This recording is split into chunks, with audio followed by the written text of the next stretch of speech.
Hey, welcome back to another setup with Cloud Makers. This is a repeat client. We have done work for her in the past. And so she reached out to me about a week or so ago and she wanted some balloon decorations to go along with her Christmas decorations that she has in her beautiful home. And so this is my second time back in her home. And I'm telling you guys, she has a beautiful, beautiful home.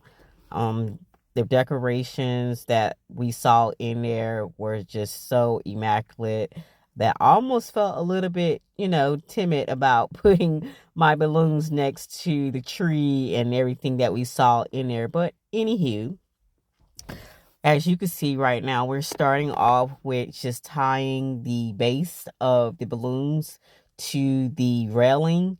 We want to make sure that they're secure. She did ask me ahead of time when we did the consultation. She wanted to make sure that the base was a little bulky, meaning she wanted a lot of organic balloons overlapping each other. So I wanted to give my client what she wanted. One thing I want you guys to know: when you're working with balloons, always try to cover up the balloons if you can before driving to or transporting them to the job site. I have found out in the years that I've been working with balloons attract a lot of dirt, dust, debris. You'll be surprised at how much hair it can catch out of the air and stick to the balloon. So, a good rule of thumb would be to wrap your balloons up, cover them with whatever you can, large plastic bags or whatnot, when you're transporting to and from a job. And as you can see, we are adding some length along the railing, and I'm trying to go along with the pattern. At this moment, I think I was alerted to the balloons not connecting. And so I use, instead of using, like, I know there are people who use fish line. You can use fish line. You can use balloon string. They're kind of called streamers. And you can also use long balloons. They're called 260s and 360s. They're real long balloons, almost like 12 feet, just depending on the size that you use. And I pretty much work with the 360s and 260 balloons just because they give it a tighter look when you're wrapping around the base of something or using it to wrap around a pole. In this particular case, we're wrapping around the railing of the staircase. And another tip I would like to leave with you guys is that when you're putting your balloons together and you're compacting them one on one to give it that long length, do not, by no means, try to compress them tightly. What will end up happening is when you're getting ready to add like decorations or other small balloons, your balloon's gonna start to pop because you've compressed them tightly against each other. So what you should do in the future, or just watching this video, you'll learn that you can use like an inch or maybe a couple of centimeters. I wouldn't say an inch because that's a little bit too far. I would say a couple of centimeters of breather room between your balloons, just so that when, like, for myself, when I go back in and try to add balloons, like the smaller balloons that are size 5 inches, that we blow up with the hand pump, that way the balloons don't pop on site. Now, remember, you're going to have some balloons that pop. So if you're the type of person where you want to work with balloons, you're going to have to get rid of the fear of balloons popping just sporadically. So anyway, another thing that I like to tell you guys is when I do show up for a job or I'm being contract job, I try not to blow my balloons up on site. I like to go ahead and prep either a day or two before going somewhere to an event or a location, and just having my balloons already kind of like the frame of it already together. Because what I've noticed is that when you show up, you never know if the room is going to be crowded or if there's limited space in the location when you get there. A lot of times people like to show up when you're trying to do your job and then you realize you're in a room full of family members. And so that can be a little bit nerve-wracking.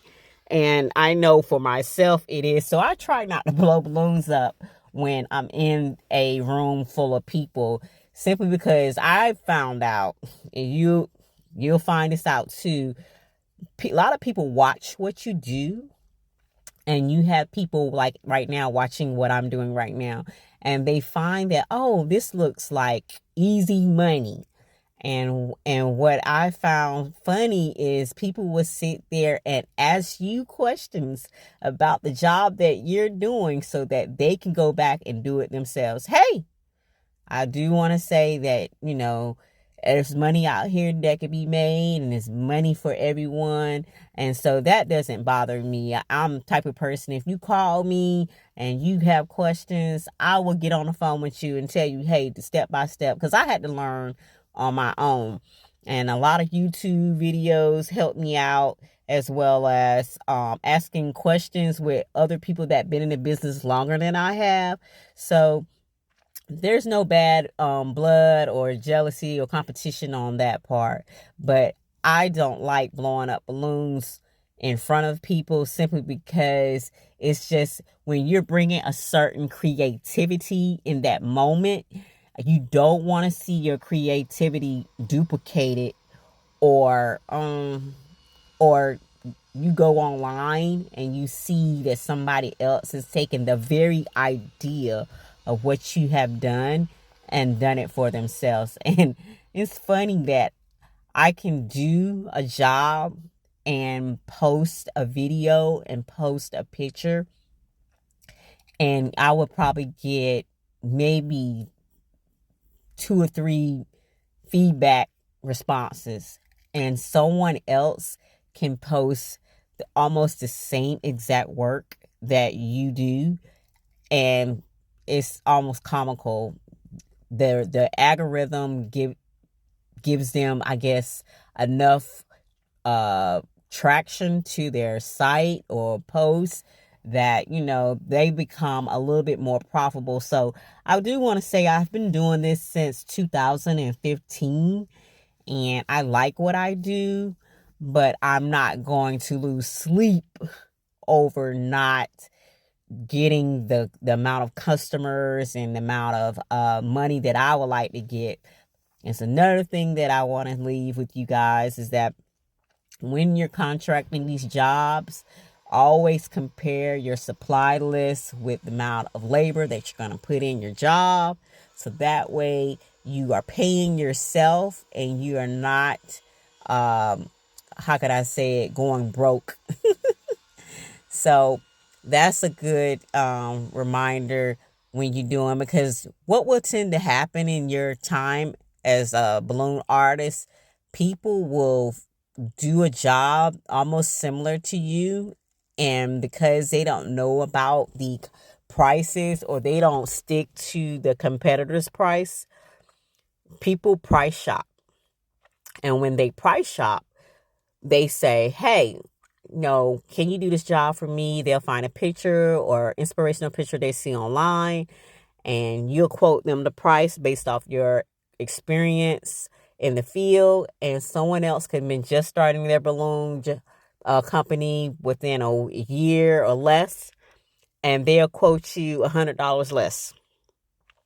And what will happen is, a lot of my clients, or potential clients, will end up going with the $100 and less. And I say it's fine. It really is fine. I just have to know my worth. And so my worth on doing a job like this, you got to stick to the basics.